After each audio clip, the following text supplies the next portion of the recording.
You prefer using that microphone? You can. No, this is fine. This is fine. I'll hand that one around.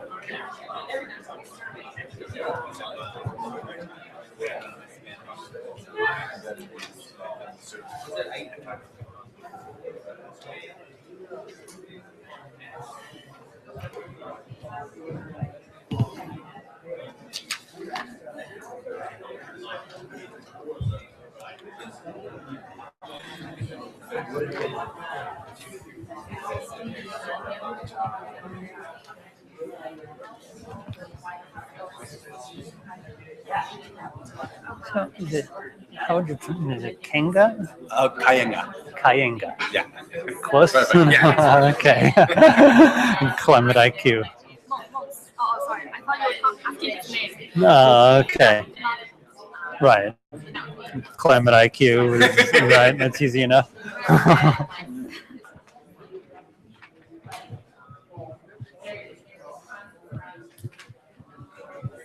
All right, so I think we're going to get this next session started. Last session of the afternoon here in this facility. It's going to be a really good one.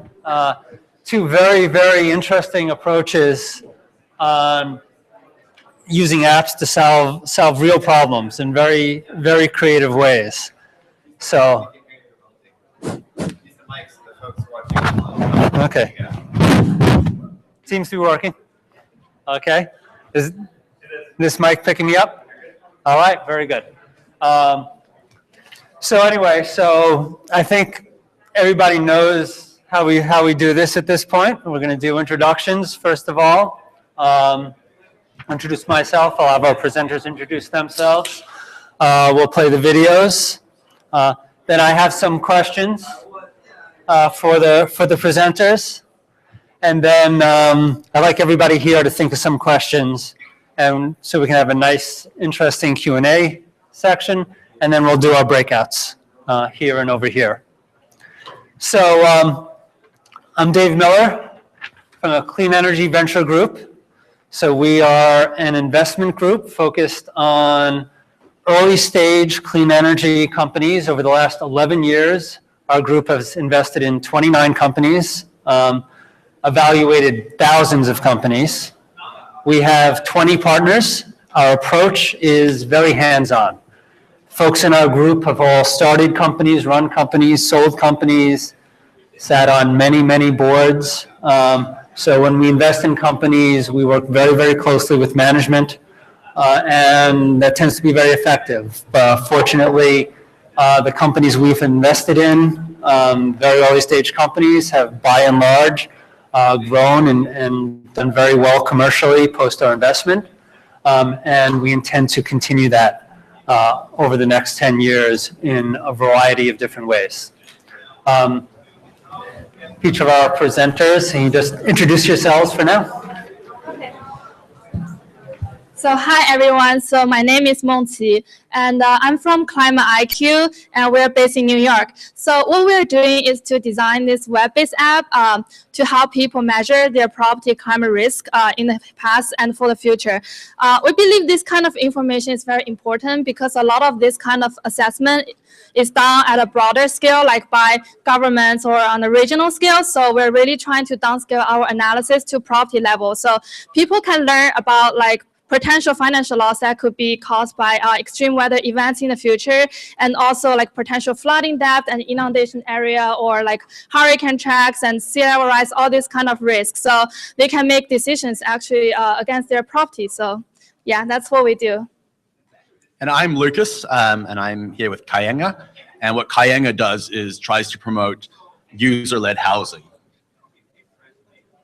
I'll let the video speak for the rest. Hey, you know, we will see the videos. So, can we play the videos, please?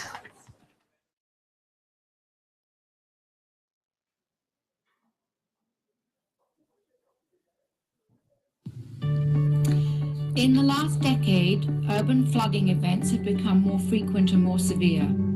Sea level rise and hurricanes bring more threat to coastal cities. City properties and infrastructure are especially at the risk of extreme climate events. Scientists have found a correlation between climate change and extreme climate events. The impact of climate change will be huge. For urban planners, insurance companies, property developers, and other stakeholders, climate risk has become an important lens through which urban resiliency is examined. However, the data and information is not easily available. Therefore, we've come up with our solution, Climate.IQ, a web-based application that will alert the future climate risk and financial loss for urban properties and infrastructure. Climate.IQ allows you to examine different risk layers, including urban flooding, sea level rise, tropical cyclones, and more. It then shows you the infrastructure or properties at risk on each street or block. By clicking on each, you can see the distribution of them and their risk score from 0 to 100 on a map. Clicking on an individual property or simply searching for its street address will take you to the more detailed risk analysis of the asset. You can see the historical risk level and financial loss, as well as monthly average risk score. One of our innovative features is to forecast future risk level and financial loss based on climate change scenarios. The tool will not only be essential for urban planning, but also becomes useful for property owners, realtors, and insurance companies, as it provides forecasted insurance premiums and potential damage information. We have an experienced team behind the design and building of Climate.IQ that includes software developers, scientists, data analysts, executives, and web marketing specialists. We have recently won the MIT Climate Collab competition for high novelty, impact, and feasibility, and will release our minimum viable product soon for testing. We are seeking 200,000 to advance our model development and technology innovations. We also plan to establish working relationships with the public and private sectors, including city governments, insurance companies, property managers, and others.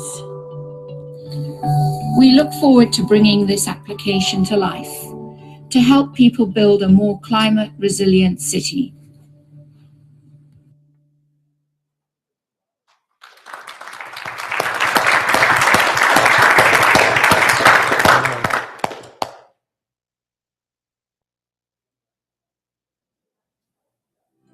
Hi, I'm Lucas. And I'm Ella. We're excited to present our proposal, Kaienga. Kaienga is a software platform that gives people the power to design their own homes and neighborhoods. We're from Wellington, the capital city of New Zealand. Wellington is a beautiful city nestled in hills and surrounded by the ocean. It has a thriving creative industry and a bustling coffee scene. Lonely Planet dubbed it the coolest little capital in the world. But Wellington has a problem.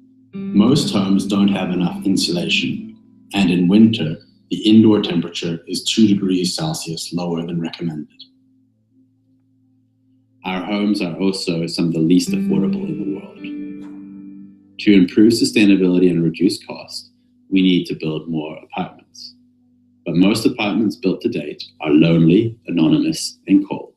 We think that there is a solution that can make our homes more sustainable, affordable, and neighborly.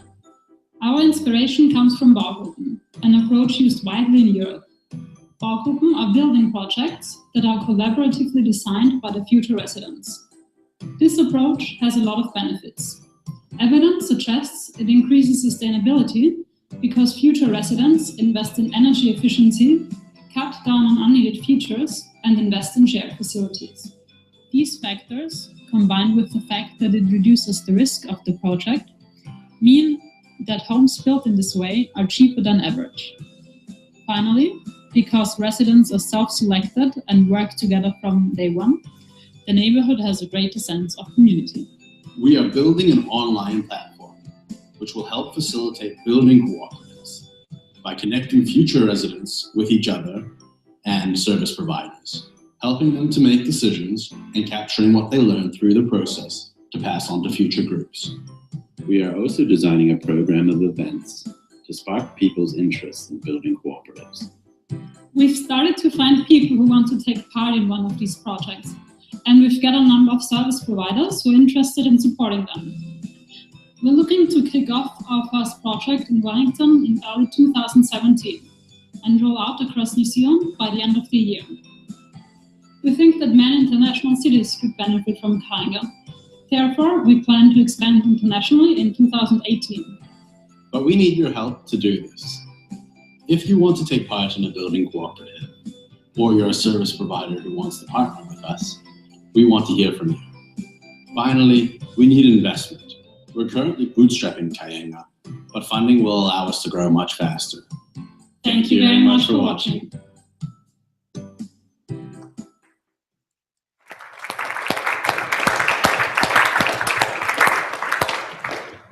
Fantastic. All right, so two very creative approaches, I think, in solving extremely valuable problems in different ways, but each one, I think we need these types of approaches. So I'm going to start off with some questions, and I'm coming from the perspective of being an investor. So I'm going to initially filter through that lens, and I could see both of these projects. You're looking to raise capital, is that correct? Yes. So the first question an investor might ask is, okay, you're providing something, this is for each of you, you're providing something that's incredibly valuable, but who's going to pay for it? How are they going to pay for it? How are you going to monetize this? And how do you achieve positive cash flow in your business? So I think we have mentioned in the video that our target users include like property managers and realtors, developers, and also like insurance companies that deal with risk management, and also government agencies. So our potential model is that we make this software a subscription plan. And we actually, in the future, we're hoping that we can actually provide real-time data. So that generates like the long-term regular money flow. So we're not only looking at the long-term climate risk, but we're also looking at the real-time extreme climate events data risk. And I think also, I think these people, like the users I just mentioned about, actually will be willing to pay for this product because we have looked at the existing products in the market, and we haven't seen anything like ours, which is providing very helpful information that is built with sophisticated scientific models, but with an easily manageable interface. So I hope I answered that question. Mm-hmm. So just to dig a little bit deeper. Mm-hmm. So from their perspective, how are they going to view the value proposition? So they're making an investment in the product. They're making an investment in gaining this information.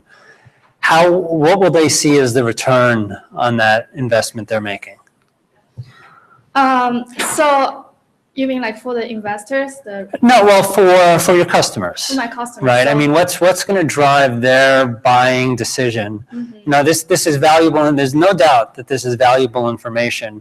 But when you have their CFO, who's just looking at numbers, right, and all he cares about is the budget. Mm-hmm. And he says, okay, we're going to outlay some funds to get this information. Where are the funds going to be generated in our business that's going to be greater than the funds we outlaid for the service?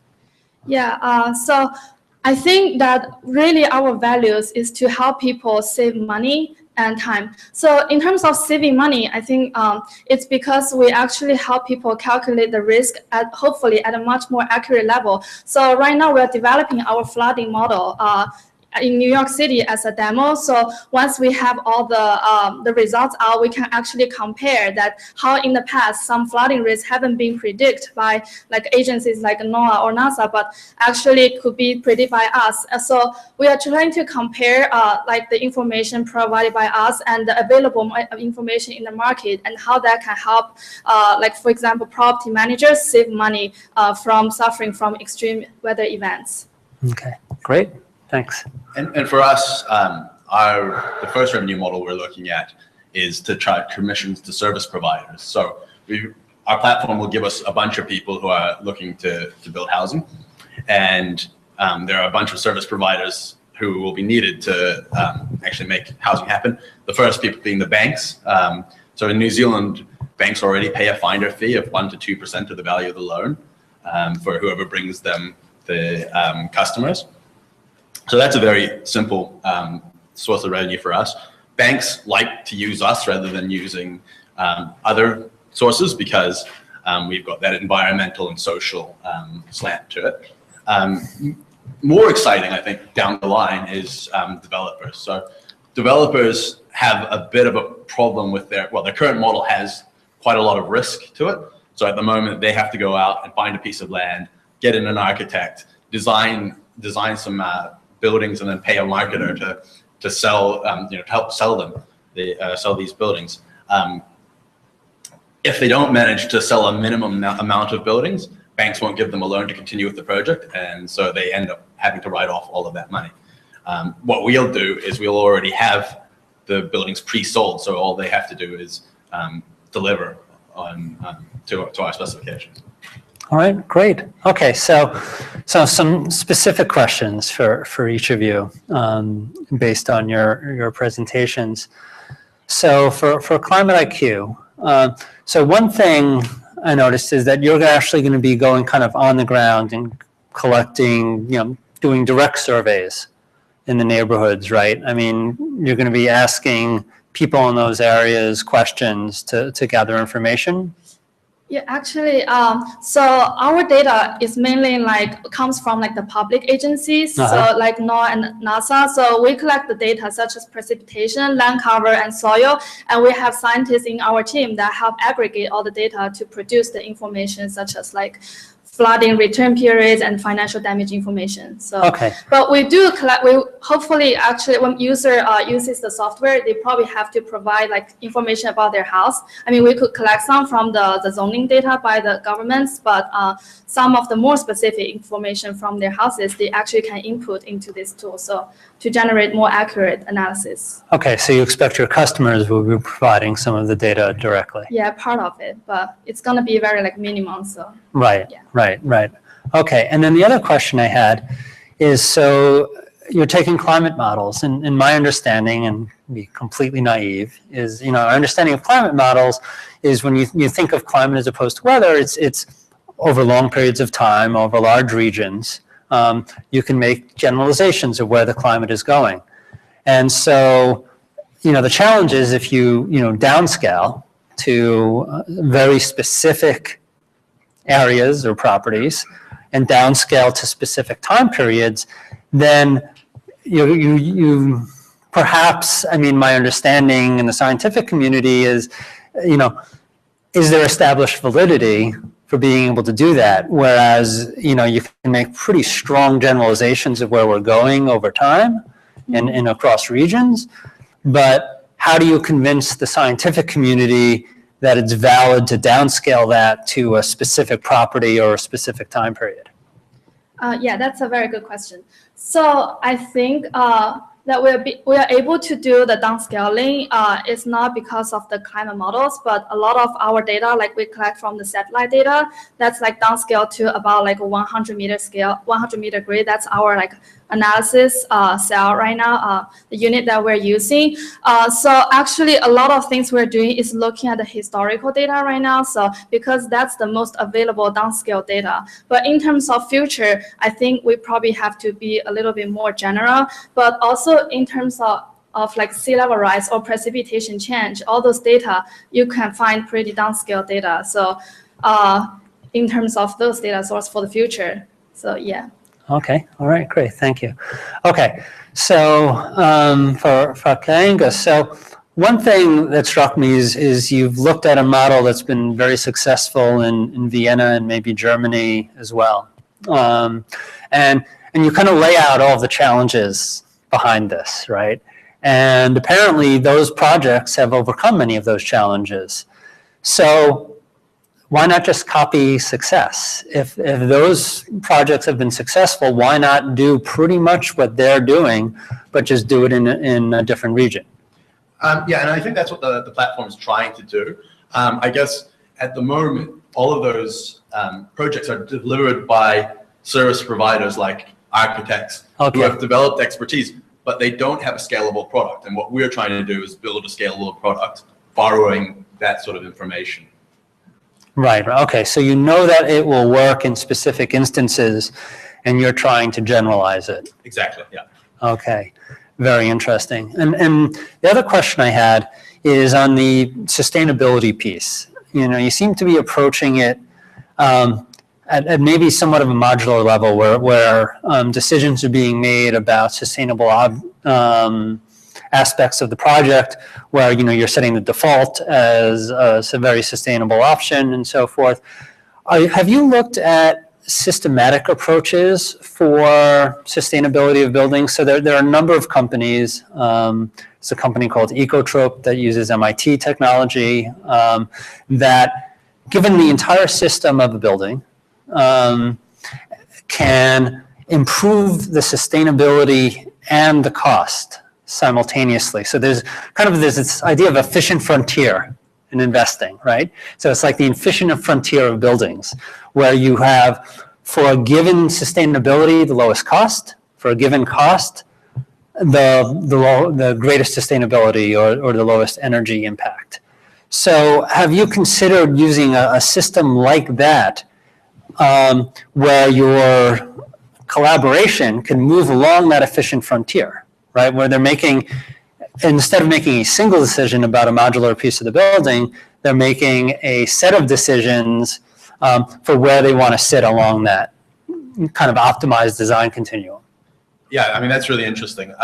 I think what I would say is when, you know, we haven't finalized how the design process is going to work, but we're more and more leading to the design process setting sort of principles or metrics that we want to optimize. So maybe you say, I'm willing to spend $200 to reduce or to increase energy efficiency by X%. And, you know, once you've set that up, then you turn it over to an expert like an architect to meet those constraints. But yes, that sounds like a great idea.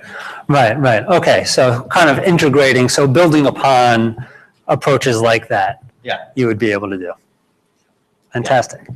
All right, so I want to open up. I want to make sure that folks here have sufficient opportunity for Q&A. So I think we have an active microphone here. So let's hand up first. Yeah, I just wanted to make sure. Everyone can introduce themselves. Oh, okay. I'm Tom Manoff from Integral Scientific Institute.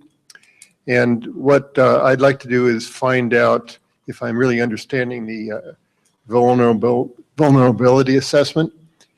So your product would be bought by an insurance company. It could go in and evaluate the risk of a particular property. The advantage to them is that they would not sell insurance to riskier properties. They would sell insurance to less risky properties at a lower rate because it'd be more competitive and they'd get more business, and therefore they'd be more profitable, while at the same time they were avoiding paying claims on properties that were too risky. Is that basically what you're offering? Yes, so I think really we're trying to help insurance companies understand that there are areas that are at risk that they're probably not noticing right now. So I think after they get this information, what they can really do is probably to help with their premium designing and everything. So to make sure that the property is insured in some way for the future. So it sounds like it would be a valuable tool for the insurance companies. Yes, thank you. Hi, Katie Friedman with the Charles River Watershed Association. And my question / comment, I guess, is about climate IQ. So I'm thinking, particularly through the lens of the greater Boston area, and thinking about our watersheds and water quality. There's a lot of development going on in Boston and Cambridge in segments that drain to the Charles River. And so it'd be really neat to see developers using your tool. And I think I had seen in your pamphlet that you have data on runoff and things like that. If there could be a little pop-up that could come off saying, if you convert X% of your impervious surface on your site to green infrastructure, this is the amount of maybe say nutrient runoff or pollution you could decrease. And in terms of municipalities, there are total maximum daily loads of nutrients and bacteria that are allowed into the Charles River, and municipalities here have to make sure that they're decreasing those loads to meet that. So I think this could be a really great tool for those sort of problems. Yeah, thank you. So yeah, actually in our flooding model, we build in like factors, variables like soil, vegetation, that shows that when you have when you have like the natural vegetation system, the flooding risk could be reduced much higher. So I think maybe in the future, we can help make it more like a planning tool that they can maybe change the parameters to see, how this can help them like reduce the flooding risk. Thank you for that comment. Okay, questions? Hi, my name is Alex Otto, and I'm with Rent Rocket. Actually, the New Zealand group and I were in the same category. Congratulations! I'm glad you made it. Exactly. So, my question for you is, on a rough timeline, when do you see one of these buildings actually being built? When does this become a reality in your timeline? Sure. So we actually have a group in Auckland that's quite keen to get going. In general, these projects, what we found in the research is that they take 24 months or so to get done. When we actually talked to people, we never found anyone who actually did it in 24 months. But we're hoping that the platform really can cut that sort of time down to around that 24-month period. So that's from coming up with the idea straight through to having a building ready to be occupied.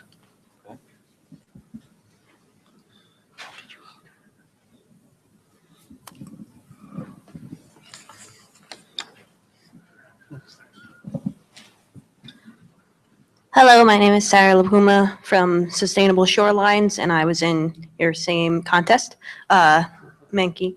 And I was wondering if you anticipated any pushback from homeowners or property owners that they're not under the FEMA flood map right now, and with your data that you would be producing, they would then be put into a flood zone or a place that has more risk. Yeah, so yeah, we definitely have considered that this information we are putting in the public could be a little bit sensitive, in terms of like you said, the property owners, how would they feel if their property wasn't on the in the flooding zone, and now we tell them, oh, it might be inundated in the future.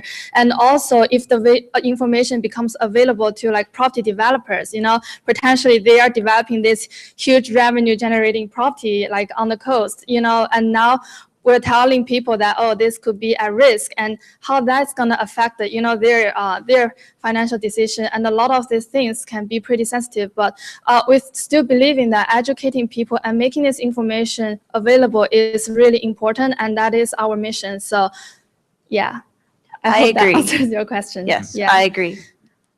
This is actually a follow-on. So in that kind of scenario, for example, in Cambridge and Boston, there are developers who are aware of the risks, so they're going to be taking steps to mitigate and make specific decisions that will protect their property. But that's not data that you'd get from NOAA or NASA. So is there a way in your process of assessing risk where that kind of information could be populated, because potential tenants and renters seeing this information might the sensitivity of the data, but when people are taking steps like in New York City, the whatever it's called, what they're doing can that information kind of be integrated so that you can give a full picture? Yeah, definitely. So I think like on the broader scale, we are trying to like collect data such as like the like flood defense infrastructure, like seawalls, levees, that, you know, there is data from like local government agencies. So those are not from like the federal agencies like NOAA, NASA. So we're also collecting those data. So trying to integrate that into our system. And also on the property scale, you know, like we said earlier, people can actually input the data about their house. So if this developer has potentially like developed features that help protect the property, so those information would be built into our system and considered into the assessment. So, yeah. Hi, Rajesh from ClimateX. For a question for Lucas.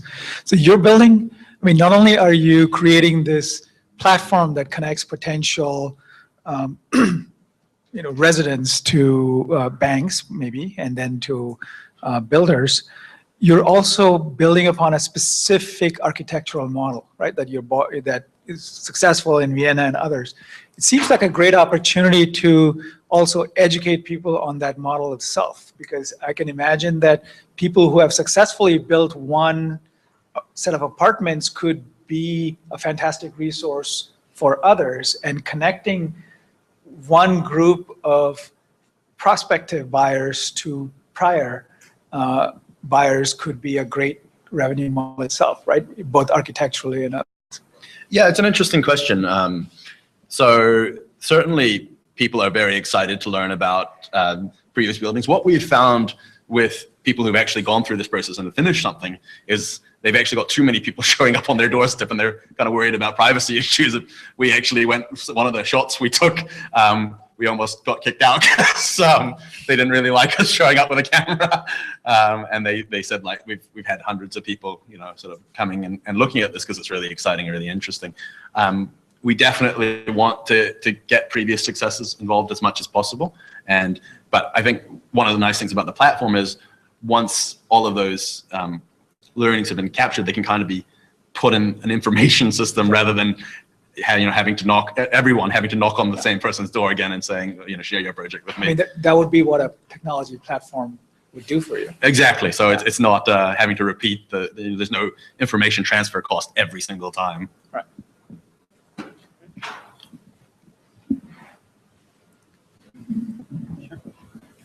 Hi, I'm Ben Town from Pittsburgh.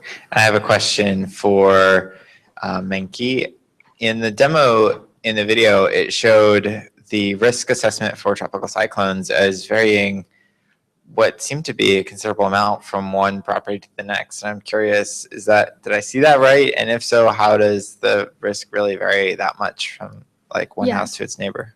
So actually, the numbers you saw in the demo were like dummy numbers. Those were not real like statistics. So, but we are in the process of like developing a real demo for just New York City, and that's using all the real data. And hopefully that should be done in November. And then if you follow us, and then see. So I think, but to answer that question, hurricane, like tropical cyclones, that the damage usually doesn't vary too much. But so you probably in the real demo, you wouldn't see that much big variance of the data that are crossed to each other. So, but in terms of like flooding or other kinds of risks, it could be more like an issue. So the damage could really vary like from block to block. Yeah. So, but it really depends on the disaster type. Thanks.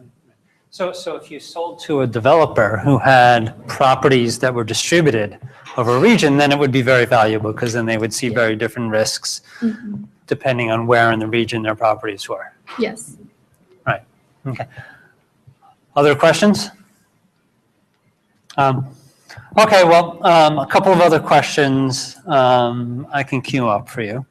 So for each of you, what would you say are the most significant barriers that you're facing today? And what do you most need to either overcome those barriers or to otherwise move your project forward? So I think our biggest barrier is that sometimes people do not really care about the long-term climate risk. But I think that barrier is the problem. You know, that's why they also have the behavior changing section under this competition. But I think really we're trying to use the science and data to leverage the science and data that average people probably don't understand and make it into the information that people can understand. So that way they can see that it's gonna happen, you know. So it's not just some number in the IPCC report that it's only relevant to the science community. So that's really what we're trying to do. And we've seen like several like the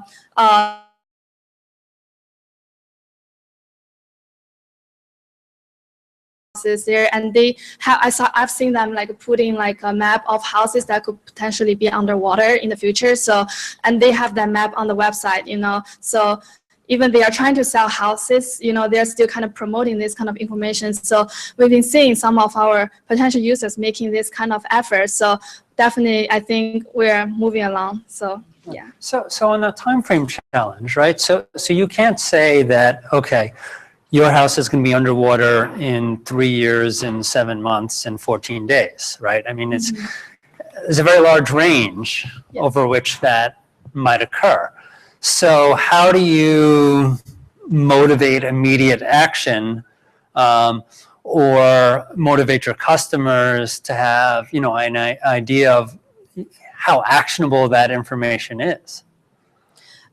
So I think that's why we also have, one of our outputs is the potential financial damage. So that information I think could be very valuable to like mortgage banks or like insurance providers or property developers. So I think here in US the life cycle of a property could be over like 30 years, and also the mortgage cycle could also be that kind of long period. So I think providing the financial information on that scale is definitely helpful for them to act against. Right. So there's a number that they can see of, Yeah. you know, how much this is going to cost them. It's great.